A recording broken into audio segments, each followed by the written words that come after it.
आज की कथा समुद्र मंथन के बारे में। समुद्र मंथन का पूरा वर्णन आज की कथा में आपको बताने वाले हैं।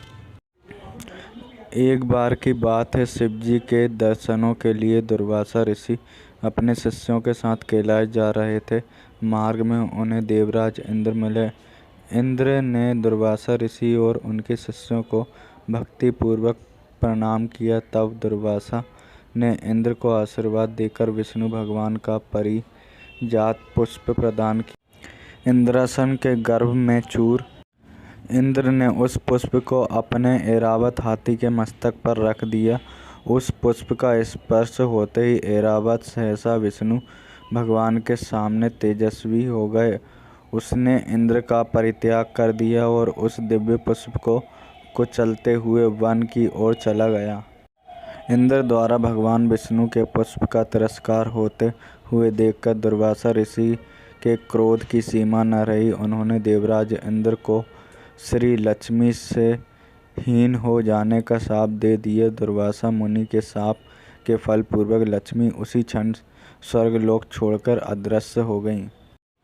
लक्ष्मी के चले जाने से इंद्र आदि देवता निर्बल और श्रीहीन हो गए। उनका वैभव लुप्त हो गया। इंद्र को बलहीन जानकर दैत्यों ने स्वर्ग पर आक्रमण कर दिया और देवगण को पराजित करके स्वर्ग के राज्य पर अपनी परमच्छ फरा दिया।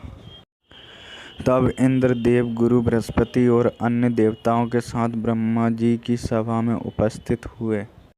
तब ब्रह्मा जी बोले, देवेंद्र भगवान विष्णु के भोग रूपी पुष्प का अपमान करने के कारण रुष्ट होकर भगवती लक्ष्मी तुम्हारे पास से चली गई हैं। उन्हें पुनः प्रसन्न करने के लिए तुम भगवान नारायण की कृपा दृष्टि प्राप्त करो। उनके आशीर्वाद से तुम्हें खोया वैभव पुनः मिल जाएगा। इस प्रकार ब्रह्मा जी ने इंद्र को आश्वस्त किया और उन्हें लेकर भगवान विष्णु की शरण में पहुँचे। वहाँ पर ब्रह्मा भगवान विष्णु भगवती लक्ष्मी के साथ विराजमान थे। देवगण भगवान विष्णु की स्तुति करते हुए बोले, भगवान आपके श्री चरणों में हमारा बारंबार प्रणाम।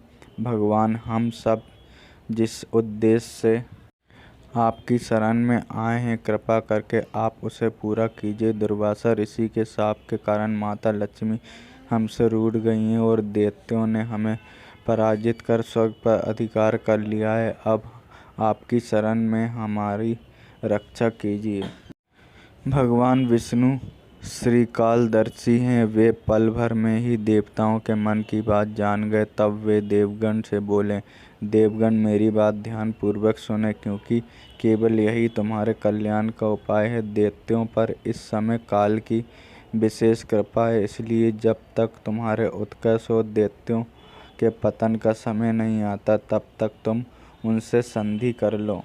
क्षीर सागर के गर्भ में अनेक दिव्य पदार्थों के साथ साथ अमृत भी छिपा है। उसे पाने वाले के सामने मृत्यु भी पराजित हो जाती है। इसके लिए तुम्हें समुद्र मंथन करना होगा। यह कार्य अत्यंत दुष्कर है, अतः इस कार्य में दैत्यों से सहायता लो।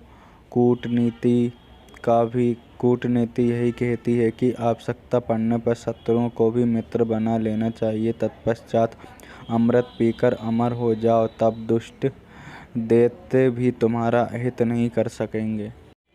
देवगण वे जो शर्त रखें उसे स्वीकार कर लें। यह बात याद रखें कि शांति से सभी कार्य बन जाते हैं, क्रोध करने से कुछ नहीं होता। भगवान विष्णु के परामर्श के अनुसार इंद्रादि देवगण दैत्यराज बलि के पास संधि का प्रस्ताव लेकर गए और उन्हें अमृत के बारे में बताकर समुद्र मंथन के लिए तैयार कर लिया। समुद्र मंथन के लिए समुद्र में मंदराचल को स्थापित कर वासुकी नाग को रस्सी बनाया। तत्पश्चात दोनों पक्ष अमृत प्राप्ति के लिए समुद्र मंथन करने लगे। अमृत पाने की इच्छा से सभी बड़े जोश और वेग से मंथन कर रहे थे। सहसा तभी समुद्र में से कालकूट नामक भयंकर विष निकला। उस विष की अग्नि से दसों दिशाएं जलने लगी। समस्त प्राणियों में हाहाकार मच गया। उस विष की ज्वाला से सभी देवता तथा दैत्य जलने लगे। उनकी क्रांति फीकी पड़ने लगी।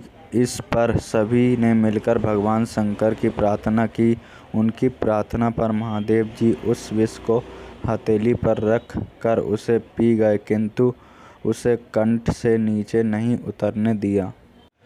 उस कालकूट विष के प्रभाव से शिव जी का कंठ नीला पड़ गया, इसलिए महादेव जी को नीलकंठ कहते हैं। उनकी हथेली से थोड़ा सा विष पृथ्वी पर टपक गया, जिससे सांप, बिच्छू आदि विषैले जंतुओं ने ग्रहण कर लिया।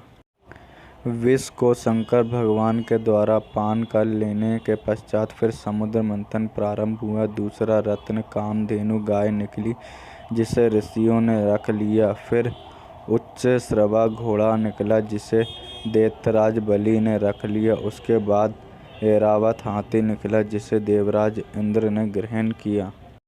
ऐरावत के पश्चात कौस्तुभमणि समुद्र से निकली, उसे विष्णु भगवान ने रख लिया। फिर कल्पद्रुम निकला और रंभा नामक अप्सरा निकली। इन दोनों को देवलोक में रख लिया गया।